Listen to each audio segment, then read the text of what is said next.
सर्वप्रथम सर्वांना माझा नमस्कार.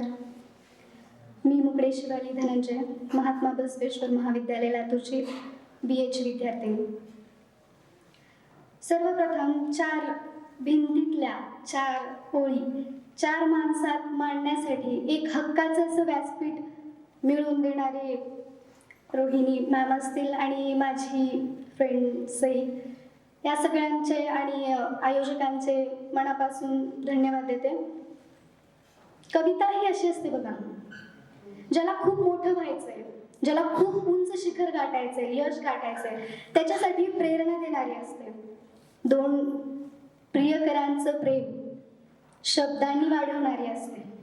आत्ताचा ट्रेंड चालू बघा, कसे सैरतील सई माझ्या विना दिसे तुझे तेवताना सांग आता सैरतील का, कसे सैरतील सई तुझ्या विना दिसे तुझे सरताना आणि सांग सैरतील का, गुलाबाची फुलं दोन रोज राती डोळ्यांवर मुसू मुसू पाणी सांग भरतील ना, कसे सैरतील सांग तुझ्या विना दिसे सई. बस ना, आता माझ्या कविता ऐकायच्यात तुम्हाला.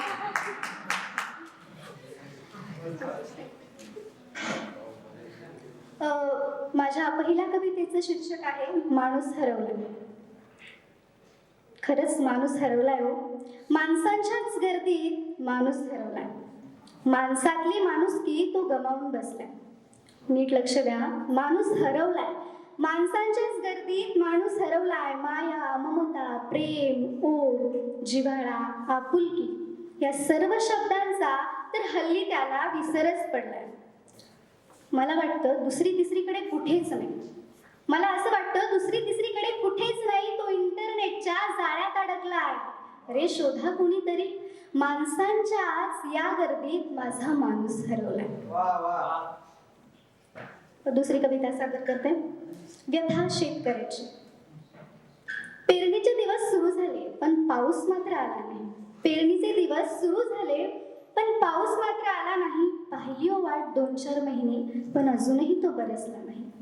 पाहिली हो वाट 2-4 महिने पण अजूनही तो बरसला नाही.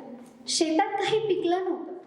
शेतात काही पिकलं नव्हतं. घरातलं धान्य हे आता संपत आलं होतं. खायचं काय या प्रश्नानं मनात मोठं घर केलं होतं. बायकोच्या पोराच्या विचारानं जीवन तसून पण मेल्यासारखं वाटत होतं. कळत नव्हतं या शेतकऱ्याचं नेमकं कुठं चुकलं होतं. तिसरी कविता घेते. कवितेचं शीर्षक आहे मैत्री. मैत्री प्रत्येकाच्या जिव्हाळ्याचा विषय आहे असं नाही का वाटत? मैत्री म्हटलं की प्रत्येकाला जवळचा मित्र, मैत्रिणीला प्रत्येकाच्या जवळची मैत्रीण आठवते. मैत्री म्हणजे प्रत्येकाच्या जिव्हाळ्याचा विषय. खरं तर 2 अक्षरं एकत्र येऊन केवळ एकच शब्द तयार होतो. मात्र तो शब्द जीवनातील महत्त्वपूर्ण घटक बनून जातो.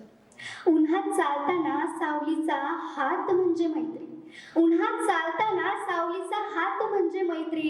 अंधारमय जीवनात प्रकाशाची साथ म्हणजे मैत्री. मैत्री ही कशी असावी? रडताना हसवणारी, पडल्यावर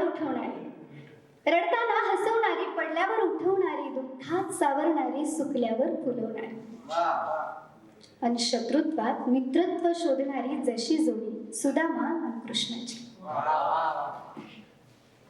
पुढची कविता घेते. शीर्षक आहे एक वेळ अशी.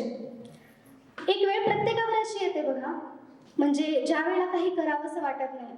12वीच्या विद्यार्थ्यांना बोर्डचं टेन्शन, आता सेमचा रिझल्ट लागणार म्हणून सेमिस्टरचं टेन्शन प्रत्येकालाच असतं आणि प्रत्येकावर ही वेळ येतच असते. असं वाटत नाही बोलावं कोणाला, राहावं बसून शांत. नेहमीच असतो पोरखेळपणा, उगाच हसणं आणि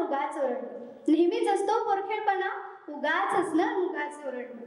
पण का कुणास ठाऊक आज मन रमतच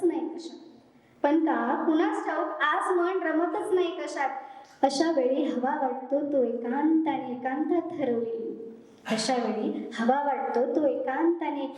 हरवलेली मी. मग येतं उधाण विचारांना आणि गोंधळून जातं मन सारं त्या भविष्याच्या चिंतेने. मग येतं उदाहरण विचारांना आणि गोंधळून जातं मन सारं त्या भविष्याच्या चिंतेने. हे करू की ते करू, काय करू सुचत मात्र काहीच नाही. हे करू की ते करू, काय करू सुचत मात्र काहीच नाही. अशा वेळी आठवण होते सक्सेस झालेल्या माझ्या मित्राची. अशा वेळी आठवण होते सक्सेस झालेल्या मित्राची. मग येतो समोर चेहरा, मग येतो समोर चेहरा माझ्या बापाचा. मग येतो समोर चेहरा माझ्या बापाचा, जो स्वप्न बघतोय त्याच्या डोळ्यात, जो स्वप्न बघतोय त्याच्या डोळ्यात.